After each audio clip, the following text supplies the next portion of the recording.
Olá pessoal, tudo bem?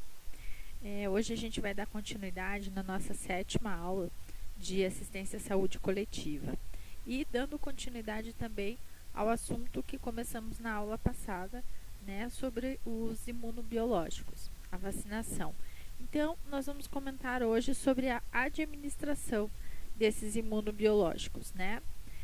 Quais os procedimentos que a gente precisa ter para que a pessoa que recebe essa vacina, ela realmente seja imunizada, tá? Os procedimentos preliminares, né? Ao utilizar as vacinas, soros e imunoglobulinas, o vacinador deve levar em conta os aspectos específicos relacionados à composição, à apresentação, a via e as regiões anatômicas para sua administração, o número de doses, o intervalo entre as doses, a idade recomendada, a conservação e a validade, né? Lembrando que cada laboratório é diferente, então pode ocorrer algumas diferenças em relação a isso, né? Mas sempre precisamos ficar atentos a todas essas informações antes de fazer a administração da vacina. Então, os cuidados e procedimentos que envolvem cada um desses aspectos são fundamentais para que não haja comprometimento do processo de imunização induzido pela vacinação. Esse procedimento, normalmente, ele vai ser realizado na sala de vacina, né? Pode ocorrer campanhas onde a gente faz a administração dessa vacinação em outros locais, né, como escolas, mercados e tudo mais. E para que isso aconteça e essa imunização seja efetiva, a gente precisa ter o cuidado na hora que vamos levar, né, fazer esse transporte, fazer a conservação desses frascos de vacina, assim como a gente já conversou na aula anterior, né? Então, a sala de vacinação ela é classificada como uma área semicrítica. Deve ser destinada exclusivamente à administração dos imunos biológicos, né?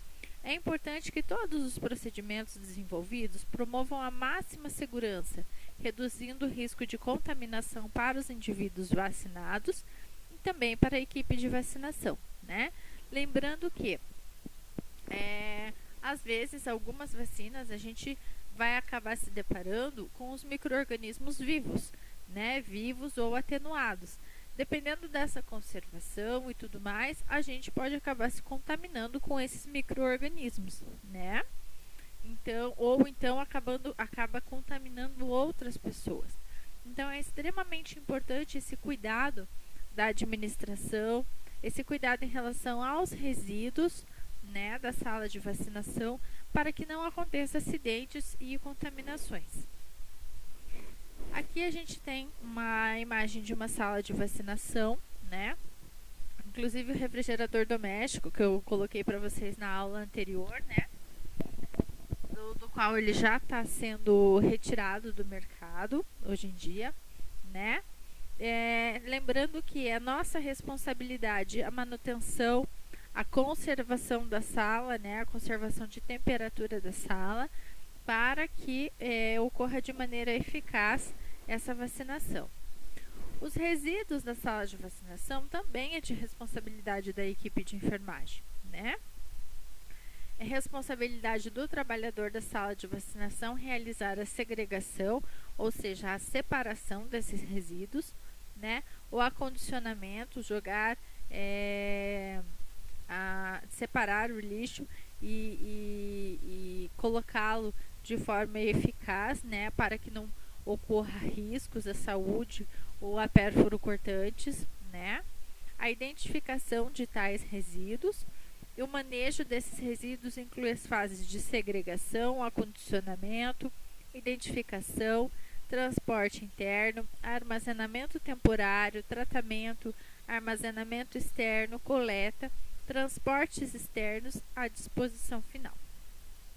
Então, dentro da unidade de saúde, dentro da sala de vacinação, tudo é por conta do profissional que está ali manipulando esses resíduos, né? E dentro da sala de vacinação, os tipos mais comuns que nós temos de manuseio, né? Seriam os resíduos infectantes, né? Aqueles classificados como resíduos do grupo A1, que contêm em sua formulação micro-organismos vivos ou atenuados, incluindo os frascos de vacinas com prazo de validade expirado, vazios ou com sobras de vacinas, né? Ainda as agulhas e seringas utilizadas. Então, é da nossa responsabilidade o cuidado e o manuseio, o acondicionamento de tais resíduos.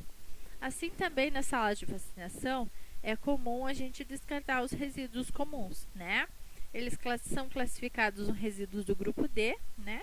Que caracterizam por não apresentarem riscos biológicos, químico ou radiológico à saúde ou ao meio ambiente, podendo ser equiparados aos resíduos domiciliares, como o papel, as embalagens das seringas e as embalagens das agulhas, né? Tomando sempre esse cuidado no seu descarte.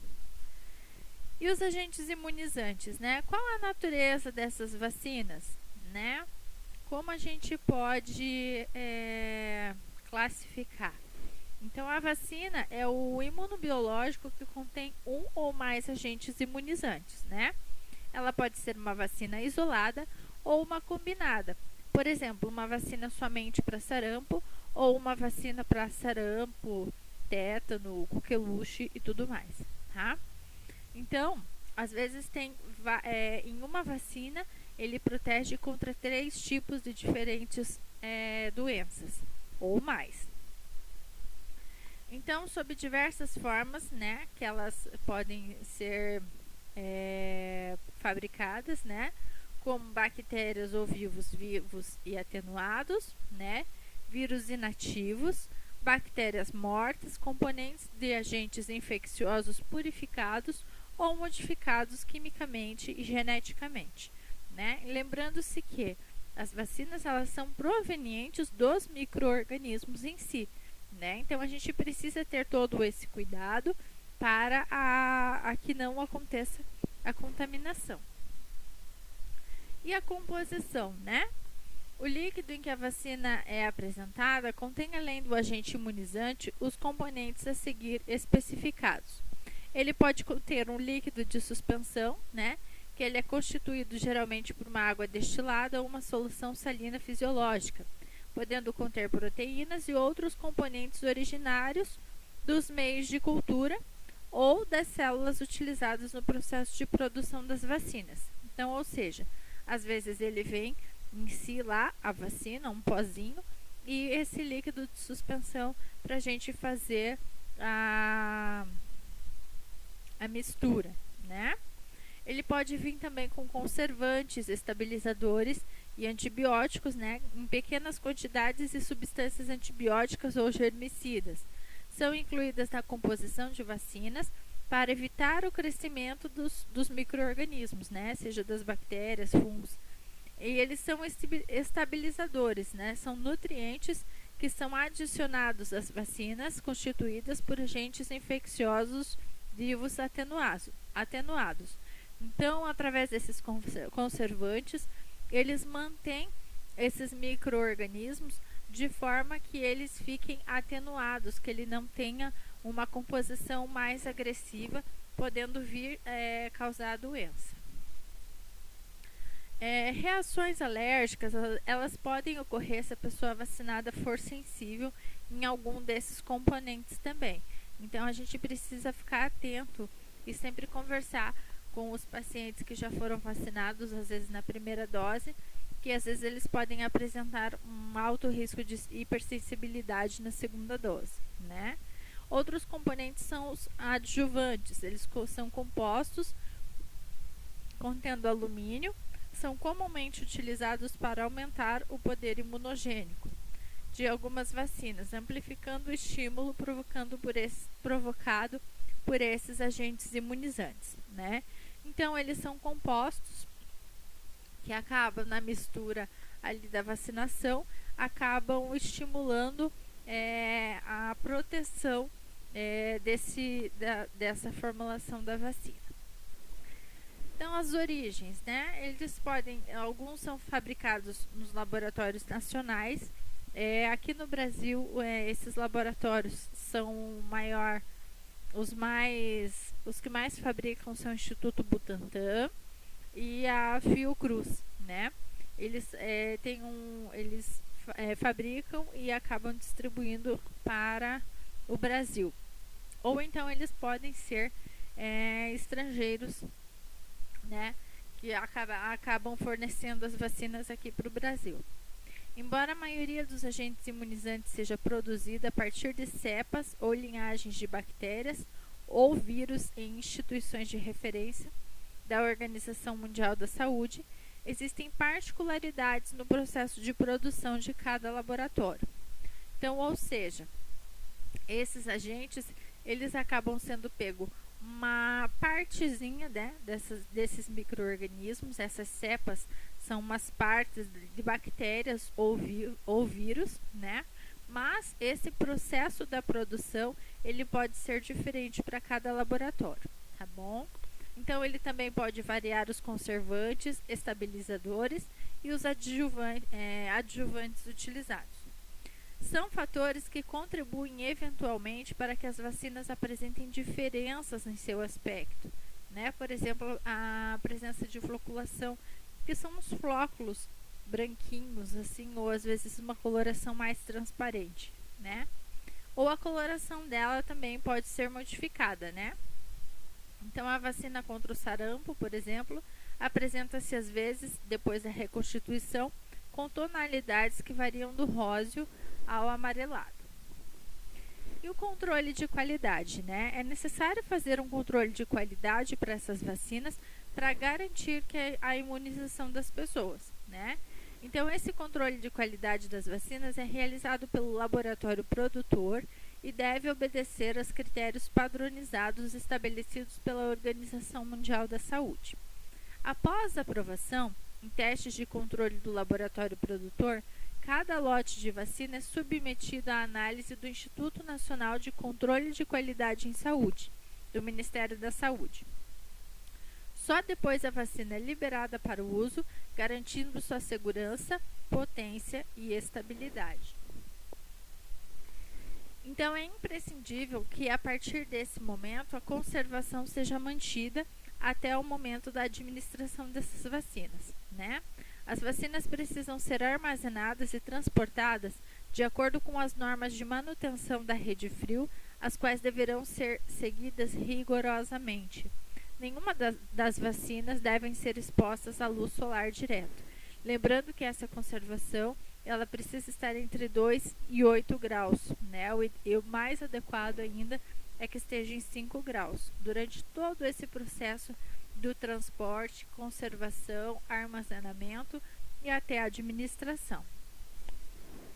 E as vias utilizadas para a administração desses imunos, né? Para cada agente imunizante, há uma via de administração recomendada. Ele deve ser obedecida rigorosamente. Caso isso não seja atendido, podem resultar em menor proteção imunológica ou maior frequência de eventos adversos, ou seja, reações adversas, tá? Então, por exemplo, a vacina contra a hepatite B, ela deve ser aplicada por via intramuscular, no vasto lateral da coxa ou no deltoide, no braço, né? Não se devendo utilizar a região glútea, pela possibilidade de aplicação em tecido gorduroso e assim obter-se menor proteção contra a doença. Então, o ideal é que a gente faça de uma forma rigorosa essa aplicação, né? E que ela precisa ser administrada conforme a intenção do fabricante, né? Conforme a orientação do fabricante. Porque se não for corretamente administrada, se a gente acabar mudando por conta própria essa via de administração, pode ocorrer que ela acaba não sendo tão eficaz como o esperado. Então, as vacinas que contêm adjuvantes, como por exemplo a tríplice DTP, se forem aplicadas por via subcutânea, podem provocar abscessos, né? O mesmo pode acontecer se a vacina da BCG for aplicada por via subcutânea em vez de intradérmica. Já as vacinas contra a febre amarela, tríplice viral, contra sarampo, cachumba e rubéola, monovalente, contra o sarampo, por exemplo, devem ser aplicadas por via subcutânea. Então, vocês vão perceber que, dependendo do fabricante, tem vacinas que elas são misturadas, né? Por exemplo, tem uma vacina que ela é contra o sarampo, a cachumba e a rubéola. Então, elas são 3 vacinas em uma só. Ou então, somente uma, somente contra o sarampo, tá? Então, deve ser seguidos esses critérios de aplicação para que não haja maiores problemas e outras reações, né? Para a administração dessas vacinas, foi-se instituído o Programa Nacional de Imunização. Ele tem como objetivo o controle das doenças imunopreveníveis através de amplas coberturas vacinais, para que a população possa ser promovida de adequada proteção imunitária contra as doenças abrangidas pelo programa.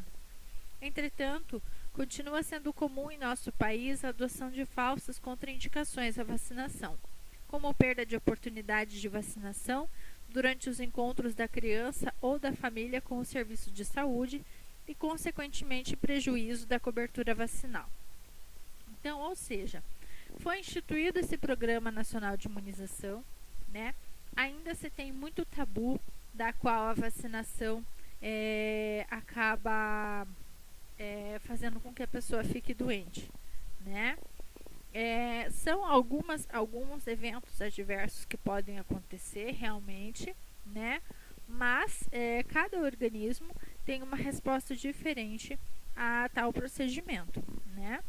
Então, para que essa vacinação seja de forma eficaz também, durante essas visitas, quando eles vão fazer alguma consulta, alguma coisa na unidade de saúde, o ideal é que a gente já consiga verificar se existe alguma vacina pendente, né, se está na época dessa criança ou desse adulto ser vacinado, né?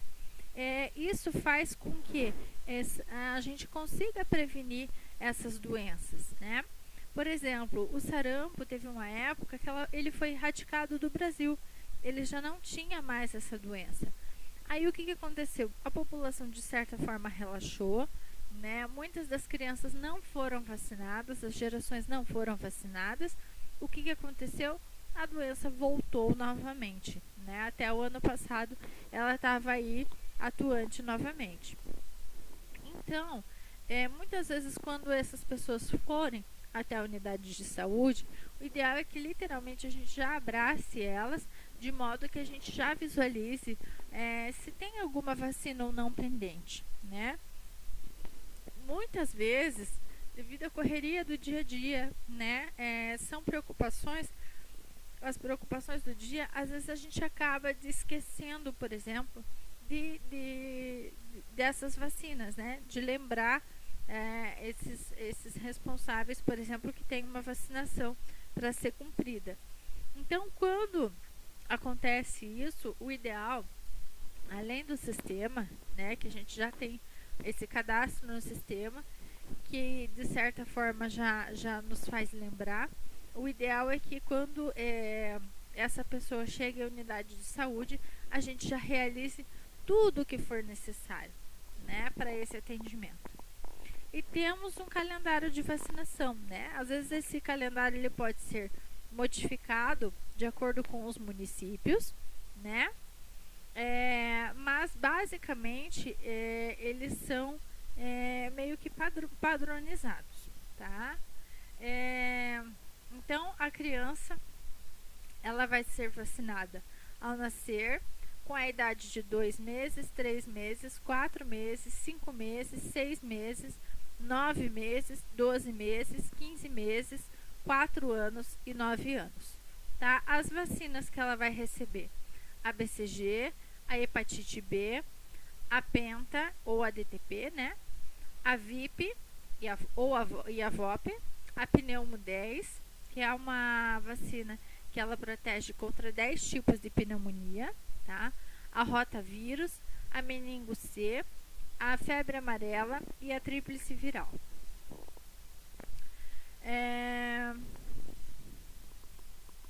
Temos também a tetraviral, a varicela, a hepatite a duplo adulto, a HPV, que é a vacina mais destinada aos adolescentes, né? E a DTPA adulta. Então, são doses, essas doses podem ser modificadas, né?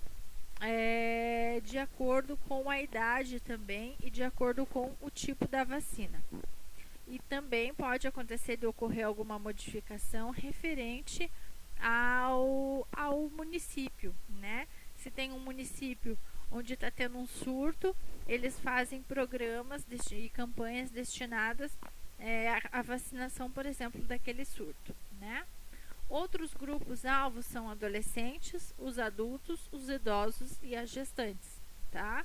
Os adolescentes com idade entre 10 e 19 anos, adultos entre 20 e 59 anos, o idoso com 60 anos ou mais. Quais as vacinas, né?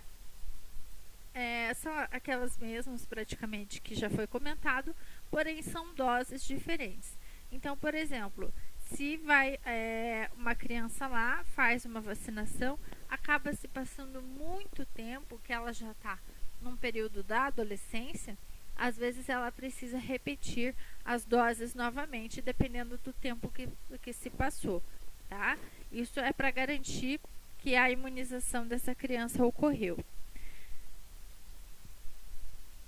Então, existem ainda os reforços, né, que podem acontecer, que essa criança precisa acabar tomando, ok? Todo município dispõe de uma carteirinha de vacinação e vocês também podem ter acesso através do site do Ministério da Saúde. Lá fica fica completo e bem facinho para entender também, tá? E as vias de administração, né? Essa via ela pode ser a oral, né? É utilizada para a administração de substâncias que são absorvidas pelo trato gastrointestinal. O volume e a dose dessas substâncias são introduzidas pela boca, né? Normalmente 1 ou 2 gotinhas. Então, são exemplos de vacinas administradas por tal via: a vacina contra a poliomielite, né? Aquela do Zé Gotinha. Teve uma época em que o Zé Gotinha ele era muito... ele foi pego de forma que para que as crianças acabassem ficando mais à vontade, aderissem melhor a essas campanhas de vacinação, né? Então foi instituído aí o Zé Gotinha para que fosse melhor absorvido. Sabendo que mesmo assim, né, a maior parte das vacinas elas são administradas por via parental, né? Somente a vacina da poliomielite, praticamente do rotavírus humano, que ela é por via oral. Então, a por via parental, né, a maior parte dos imunobiológicos ofertados pelo Programa Nacional de Imunização é administrada por via parental, né? Que são elas a via intradérmica, subcutânea, intramuscular e endovenosa. A última é exclusiva para a administração de determinados tipos de soro, né? Essa é endovenosa. Não é recomendada a asepsia da pele do usuário e somente quando houver sujidade perceptível. Então, na hora de fazer a administração dessa vacinação, o que acontece? Antigamente se passava o algodãozinho com álcool para depois ir lá fazer a injeção, né? Então, hoje em dia, o Ministério da Saúde já tirou isso da pauta, né? O ideal é que não se faça essa asepsia, justamente para que não misture o álcool com o líquido da vacina, tá? Que o álcool, às vezes, pode acabar matando o micro-organismo e esse paciente pode acabar não sendo imunizado de forma correta, tá? Então, a intradérmica é uma vacina que ela é introduzida na derme, né? Que é a camada mais superficial da pele. é uma via de absorção lenta das vacinas e o volume máximo para ser administrado é de 0,5 ml. As vacinas que são realizadas por essa via, normalmente a vacina da BCG, né? Ou a vacina da raiva humana em esquema de pré-exposição também. Para facilitar a identificação da cicatriz vacinal, recomenda-se no Brasil que a vacina BCG seja administrada na inserção inferior do músculo deltoide direito, né? Na impossibilidade de se utilizar o deltoide direito para tal procedimento, a referida vacina pode ser administrada no deltoide esquerdo. Então, ou seja, a BCG, ela justamente é administrada nessa região aqui do braço, né? Onde todo mundo tem aquela cicatrizinha, não todo mundo, mas a maior parte das pessoas tem aquela cicatriz, que é uma cicatriz que fica para o resto da vida, tá? Então, quando é impossível fazer a utilização do deltoide direito, faz-se a utilização daí do deltoide esquerdo. A via subcutânea, né, é a vacina introduzida na hipoderme, ou seja, uma camada subcutânea da pele. O volume máximo a ser administrado por essa via é de 1,5 ml, tá? São exemplos dessa vacina. A vacina para o sarampo, cachumba e rubéola, ou então a vacina da febre amarela, tá? Que ele é um vírus vivo atenuado. As subcutâneas, regiões anatômicas mais utilizadas são a região do deltoide, também no terço proximal, a face externa do braço, né? Essa parte mais aqui atrás, né? A face anterior e externa da coxa e a face anterior do antebraço. Essa parte aqui. Essa parte aqui. Fica mais fácil para vocês saberem.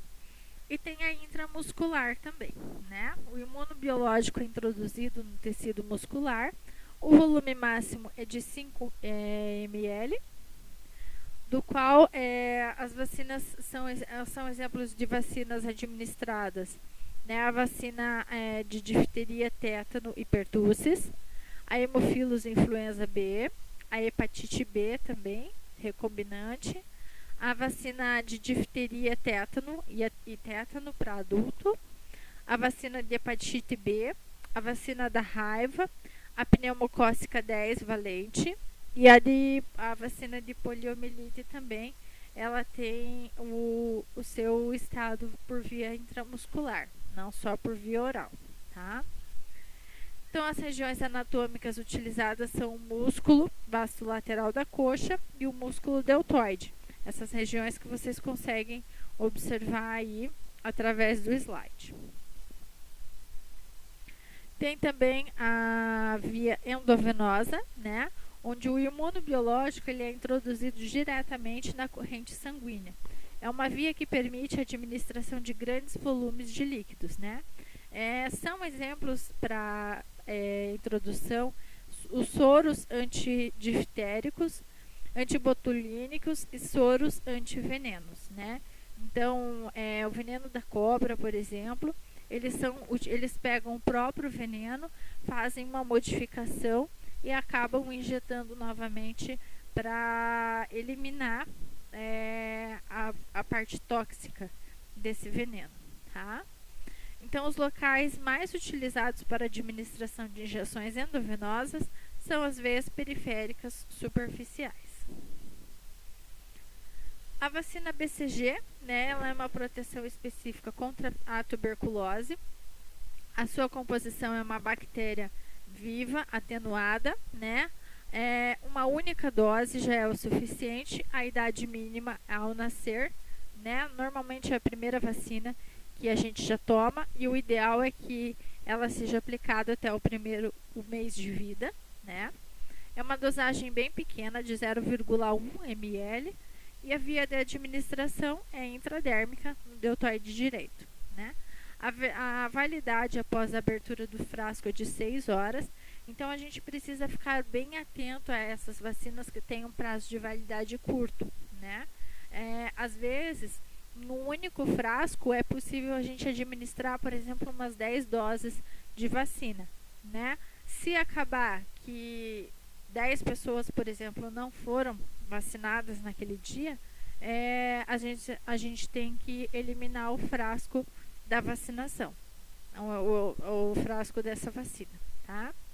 Então, a conservação entre 2 a 8 graus, isso é para todas, e as reações que podem ocorrer, né?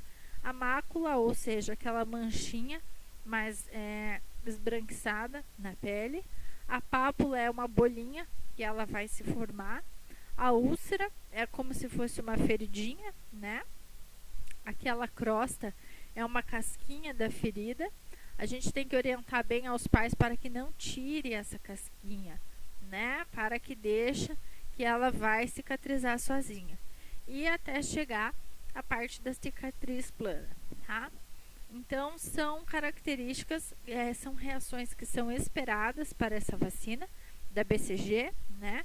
E o ideal é que ela seja aplicado ao nascer em crianças com mais de 2 quilos. É contraindicado menos de 2 quilos por conta de pouco tecido subcutâneo dessa criança, tá? A vacina da hepatite B, ela já é uma proteção específica contra a hepatite B, né, como consta. A composição dela é partícula da cápsula do vírus, ou seja, eles pegaram o vírus, tiraram um pedacinho dessa cápsula para fazer a vacina, tá? São 3 números de doses, o ideal para que haja imunização contra essa doença. A idade mínima ao nascer e a idade máxima até os 20 anos incompletos.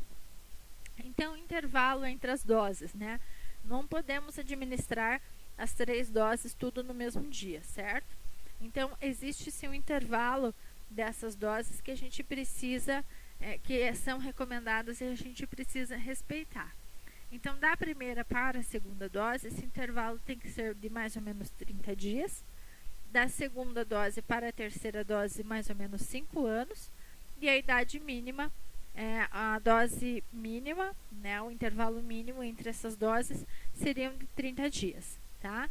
Então, lembrem-se que quando essa pessoa for na unidade de saúde, às vezes ela demora muito para voltar novamente, né? Às vezes ela passa até os 5 meses e ela acaba esquecendo.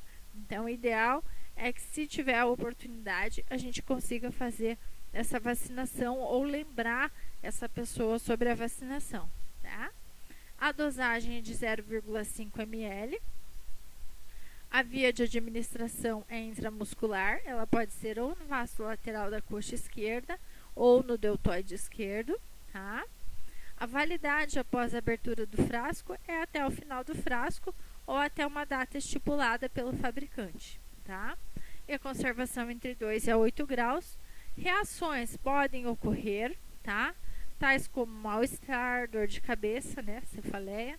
A febre, a reação local nas primeiras 48 e 72 horas, tá? Aquela reação local, aquela vermelhidão na região, né? Dor, edema, tá?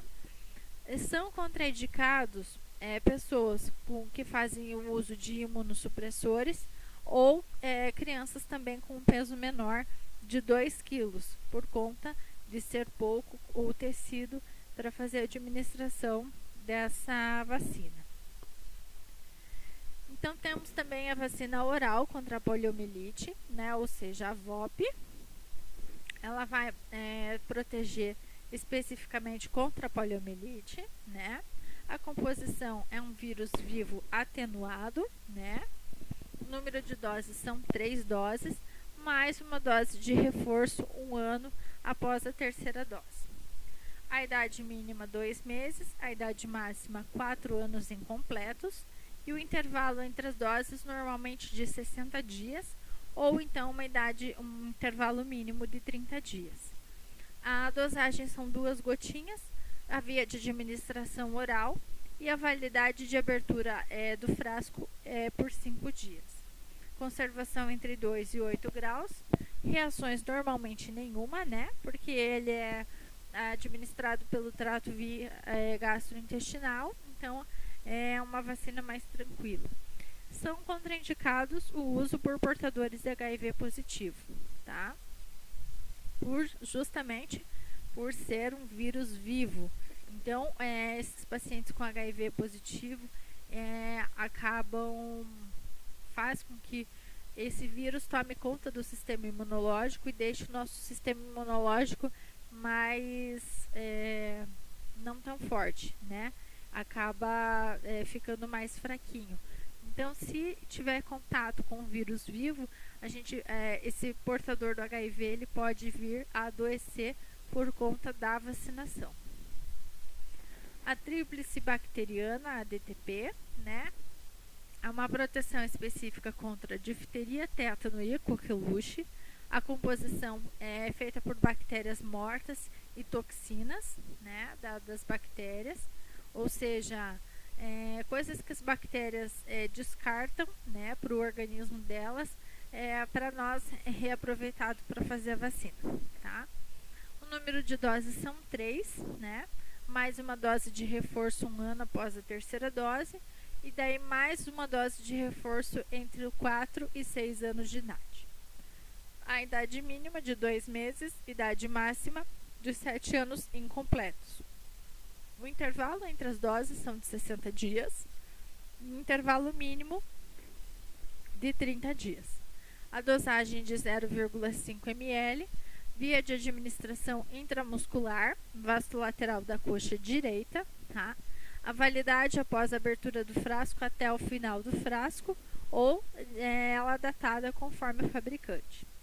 A conservação sempre entre 2 e 8 graus.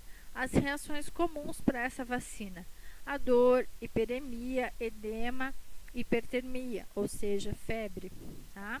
Contraindicações: uso de imunossupressores, doenças respiratórias ou febris graves, ou reações graves à vacinação anterior com DTP.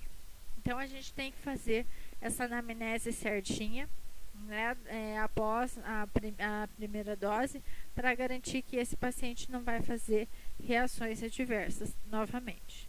Tá? A Haemophilus influenza do tipo B, ela é uma vacina específica para meningite, causada por esse tipo de Haemophilus influenza, tá? A composição são frações de bactérias, ou seja, pedacinhos dessas bactérias. O número de doses são 3 doses, idade mínima 2 meses, idade máxima 4 anos incompletos. O intervalo entre as doses são de 60 dias, ou então o intervalo mínimo de 30 dias. A dosagem é de 0,5 ml, a administração é intramuscular no vasto lateral da coxa direita. A validade após a abertura do frasco é de 5 dias. A conservação entre 2 e 8 graus. E reações adversas podem acontecer. Reações mais locais, né? Como dor, hiperemia, edema, hipertermia. Tá? É contraindicado também para os pacientes que fazem o uso de imunossupressores. A tríplice viral, a VTV, né, é uma proteção específica contra o sarampo, rubéola e a cachumba. A sua composição é feita por vírus vivos atenuados. A quantidade de doses é uma única dose, mas uma dose de reforço entre 4 e 6 anos. A idade mínima para receber essa vacina é de 1 ano e a idade máxima de 15 anos incompletos. A quantidade de 0,5 ml, essa dosagem, a via de administração é subcutânea no antebraço esquerdo.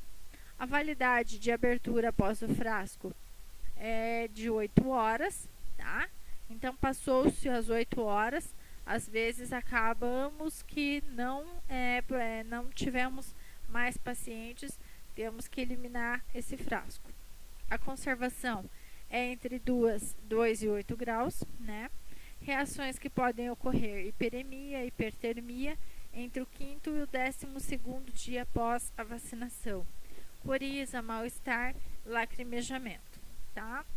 Contraindicações: o uso de imunossupressores, doenças respiratórias ou febris graves e mulheres grávidas, justamente por ser vírus vivo, tá? Então, é contraindicado durante a gestação. A dupla bacteriana, a vacina DT, né, é uma proteção específica contra difteria e tétano. A composição delas são as toxinas, ou seja, os produtos de bactérias, tá? O número de doses são 3 doses, mais uma dose de reforço a cada 10 anos.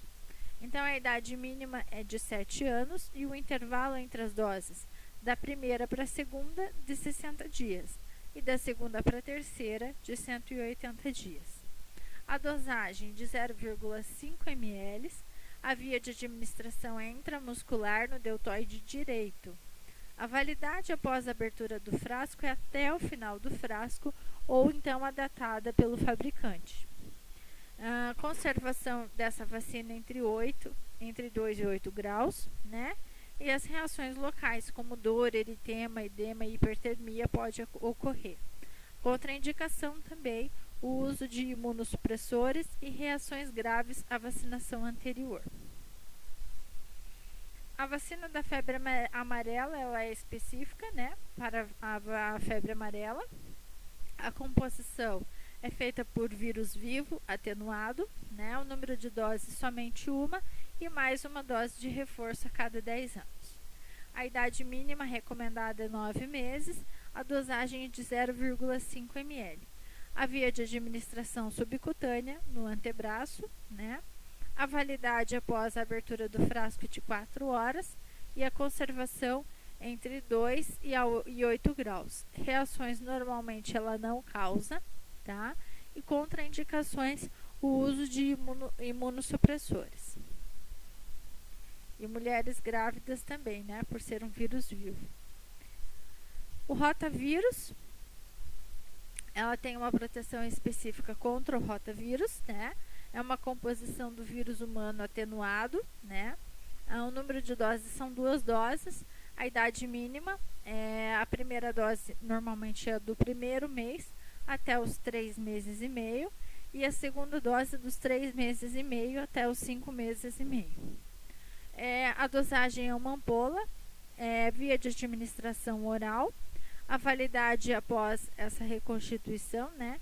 Após essa combinação é de 24 horas e a conservação entre 2 a 8 graus. É contraindicado, né, não aplicar após a idade indicada devido ao alto risco de invaginação intestinal, ou seja, é modificado essa questão do nosso intestino, ela é modificada conforme o período, né? Então, por conta disso, não é ideal que seja aplicado após esses meses. Muda-se o pH do intestino também. Então, contraindicações a todos os imunobiológicos, né? É contraindicada a ocorrência de hipersensibilidade, né? Para qualquer uma das fórmulas. Então, confirmado após o recebimento da dosagem anterior, né? História de hipersensibilidade a qualquer componente que ocorra, qualquer componente desses imunobiológicos. E as contraindicações também gerais, né? Não devem ser aplicadas em indivíduos portadores de doenças com deficiência imunitária, imunodepressão devido a terapia corticoide sistêmico ou altas doses de radiação. Gestantes não devem receber as vacinas de vírus vivos devido ao alto risco de provocar danos ao feto. Doentes com AIDS também não devem receber a vacina da BCG. Tá? Os doentes com HIV infectados assintomáticos poderão receber todas as vacinas do esquema básico, enquanto os doentes com AIDS poderão receber todas as vacinas, com exceção da BCG. Tá?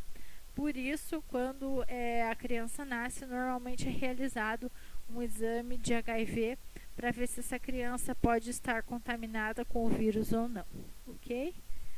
Pessoal, por hoje é só. Agradeço a participação de vocês. Um grande beijo.